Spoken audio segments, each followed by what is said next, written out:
Shalom Bapak Ibu Saudara-saudari, apa kabar semuanya? Saya berharap kita semua dalam keadaan yang baik. Mari kita berdoa. Bapa di dalam surga, terima kasih Tuhan, kami mengucap syukur untuk hari ini, dan kami mengucap syukur untuk segala berkat-Mu dalam kehidupan kami. Tolonglah kami pada saat kami mendengarkan firman-Mu, di dalam nama Tuhan kami Yesus Kristus. Amin. Renungan kita pada hari ini saya ambil dari Amsal 18 ayat 13, demikian firman Tuhan. Jikalau seseorang memberi jawab sebelum mendengar, itulah kebodohan dan kecelaannya.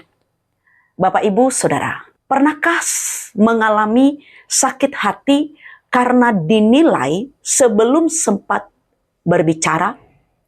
Atau mungkin saudara sendiri pernah mengambil keputusan berdasarkan asumsi, lalu menyesal karena ternyata salah. Saudara, kita hidup di era yang memuja kecepatan. Semuanya ingin respons instan. Tetapi kecepatan seringkali melahirkan praduga. Kita merasa tahu isi hati orang lain. Kita merasa tahu rencana Tuhan. Padahal kita belum mendengar dengan lengkap. Hari ini, mari kita berhenti sejenak.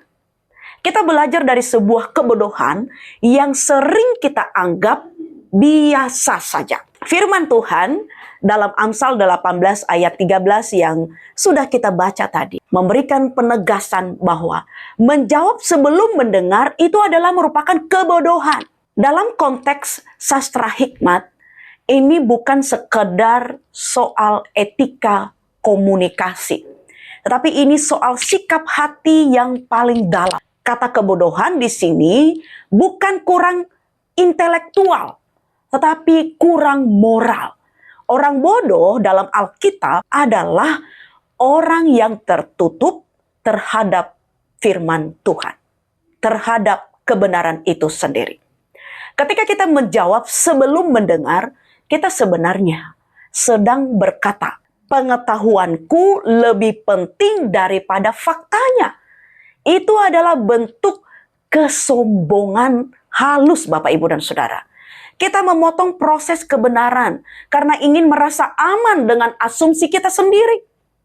Tuhan memanggil kita keluar dari ruang gema pikiran kita sendiri untuk masuk dalam ruang mendengar dengan rendah hati. Kita lihat Yesus sang pendengar sempurna bagi umat percaya. Di mana letak pengharapan kita?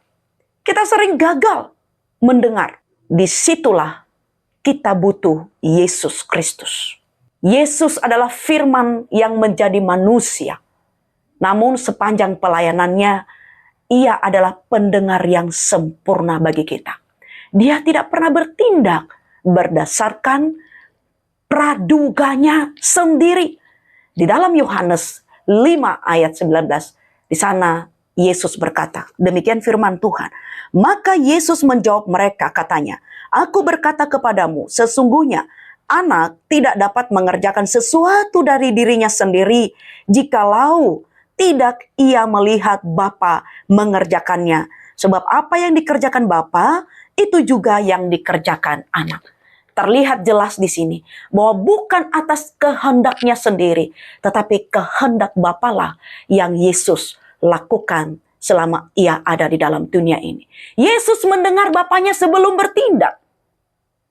Di Taman Getsemani, saat beban dunia ada di pundak Yesus, dia tidak berasumsi, tetapi ia memilih berdoa, dia mendengar, baru dia berkata, janganlah menurut kehendakku, melainkan menurut kehendakmu.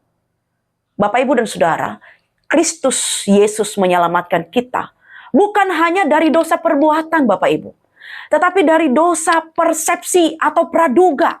Dia mengundang kita hari ini untuk memiliki pikiran Kristus. Hanya di dalam Dia kita punya keamanan untuk tidak perlu tahu duluan, Karena kita tahu siapa yang memegang kendali hidup kita. Pak, Ibu, dan Saudara, 3 langkah praktis yang dapat kita lakukan. Bagaimana ini mengubah hidup kita dalam minggu ini. Saat praduga, menduga datang. Lakukan 3 hal ini. Pertama, jeda. Saat emosi naik atau ketakutan kita muncul, jangan langsung berespon. Diam selama 10-15 detik, beri ruang bagi Roh Kudus Tuhan. Yang kedua, verifikasi. Tanyakan terlebih dahulu kepada Tuhan dalam doa kita. Tuhan, apakah ini fakta atau ini ketakutanku? Jika berkaitan dengan orang lain, tanya langsung dengan penuh kasih. Jangan fitnahkan dalam hati kita sendiri. Yang ketiga, serahkan. Akui bahwa saya tidak perlu mengendalikan hasil akhir. Tugas saya mendengar dan tugas Tuhanlah yang memberi jawaban sesuai dengan kehendaknya.